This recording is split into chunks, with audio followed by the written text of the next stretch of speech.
Nkulamusizaako nnyo yonna gy'osinza okuba ng'otuwuliriza kutegeeza nti okola ky'amaanyi nnyo nnyo. Wonjogerera muhoozi General Muhoozi si birungi. General Muhoozi tebigenda mutambulira bulungi, emberenge egaze oluvannyuma lw'ebyo ebigambo bye yapositinze ng'agezaako okutiisatiisa eggwanga mu ngeri ey'obutamanya oba mu ngeri ey'okuba nga ateekawo embeera esobola okuba nga ekanga bannayuganda ng'omukwano gwange ali eyo ampuliriza. Kaakati butya amateeka bwe gayinza okukwata General Muhoozi? Nyongera mu maaso n'okwanirizaako kutegeeza nti ku Yugi Updates kw'osinzira okuba nga otuwuliriza gwe omukwano gwange ali eyo ampuliriza. Mbaagala nnyo nnyo nnyo, nkimanyirawo wiikendi basinga muli mu Gandaalo naye nga mwebale kubeerako ku Yugi Updates TV. Abali e Bulaaya nammwe mbalamusizaako nnyo, mwebale kwekuumira ku mayengo gano aga Yugi Updates TV. Kaakati Leader of Opposition Joel Ssenyonyi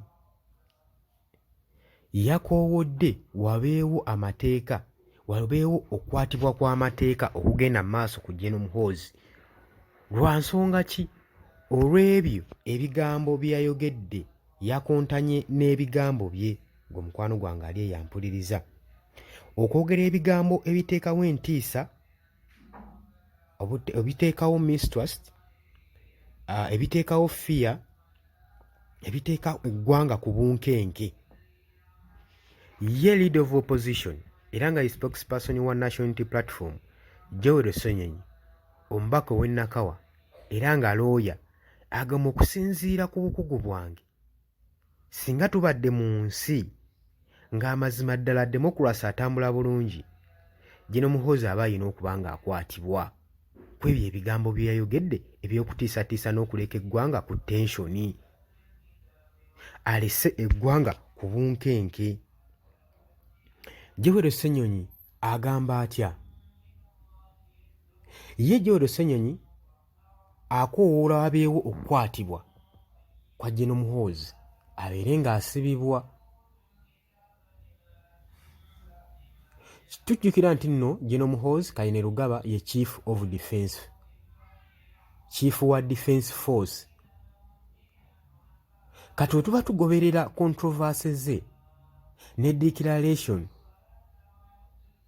ze yakoze olunaku olw'eggulo ng'agamba nti nno Uganda tejja kubanga efugirwa civilian n'omu oluvannyuma lwa mwami Yoweri Kaguta Museveni ng'amaze okuba ng'alekulira obuyinza oba ng'alekulira Entebbe.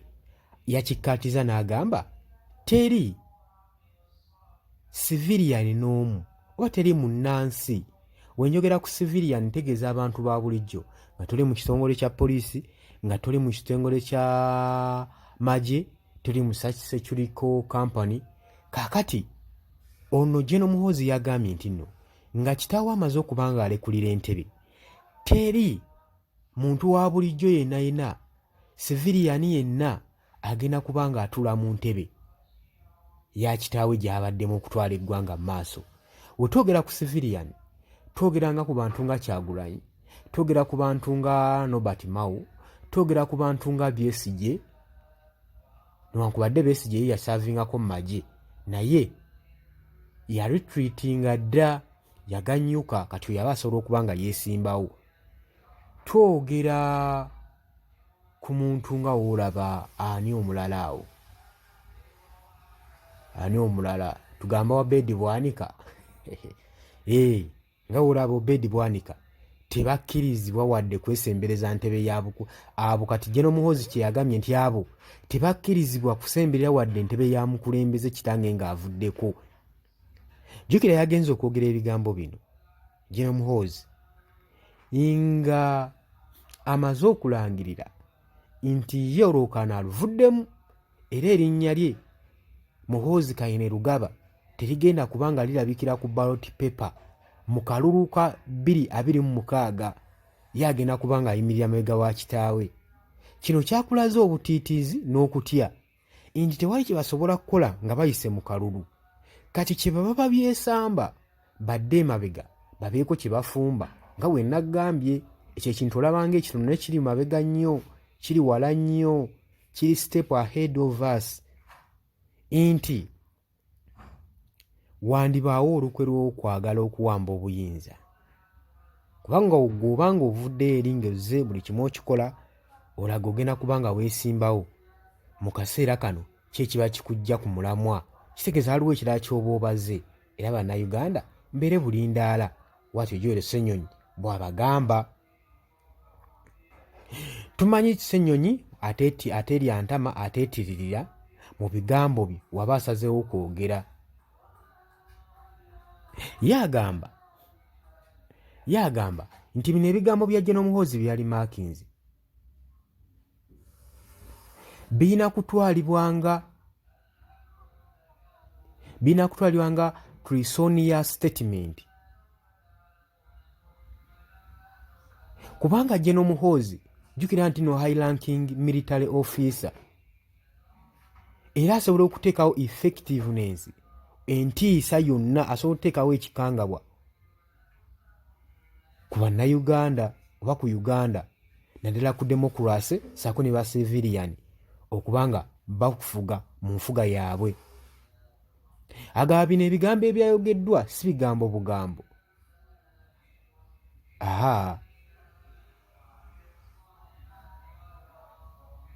Bino ebigambo ebyayogeddwa General Muhoozi si bigambo bigambo, nti tewali civilian n'omu ajja fuga Uganda nga President Museveni avuddeko. N'amala n'agamba nti security force ne munaamwagala mutya kino tejja kukkiriza civilian n'omu afuga eggwanga, nti era omukulembeze ajja okuddako ajja kubeera mujaasi owa poliisi owa amagye. Muhoozi waatu we yayogedde. Ssenyonyi agamba nze saamensi nze na kigambo na kimu, era response yange eno eyita statement eno eringa erimu brethren attack okwatakinga constitution ya Uganda, era kabonero akalaga nti nno waliwo military interference mu constitution ya Uganda egenda okubanga ejja mu maaso, era kino kyetaagibwa nekikwatibwako mangu, era General Muhoozi Kainerugaba yeetaaga atwalibwe for treason. Ye bw'atyo bw'agamba nze saamensi nze kigambo na kimu, kubanga mu democratic process kigenda kubanga kigaziwa, kubanga omuntu wagali neggwanga teryakolebwa magye, neggwanga lyakolebwa bantu, ate era abantu be bafuuka ba poliisi ne bafuuka ab'amagye. Kati oyinza kuva eri n'okola statement ng'ate oli ofiisa mulamba akulira amagye ga UPDF, kitegeeza eggwanga oba olitadde ku bunkenke, kitegeeza waliwo ekiba tekigenda bulungi. Kale ye Ssenyonyi waatu wavuddeyo n'akoola n'agamba General Muhoozi yeetaaga okukwatibwa mu nnambiro nga emberenge tennaba kubanga egaga. Kitegeeza nti webale kwekumira ku Yugi Updates TV, naye era ngongera mu maaso n'okutegeeza baganda baffe aba Pure Organic tobeerabira. Jjukira bye bakuteekamu kaddata gwe mukwano gwange ali eya. Bakugamba nti olina ekirwadde ekikutawaanya, otawaanyizibwa ebizimba mu lubuto gw'omukyala, togenda kukulongoosa. Oba oli eyo otya ekiso, bakutegeeza nti bakubireko, olina ekirwadde kya lusaazi naawe nga kikutawaanya, bakubireko ku nooti 7 nooti 47 91 7 nooti 8 ne ku nooti 778 35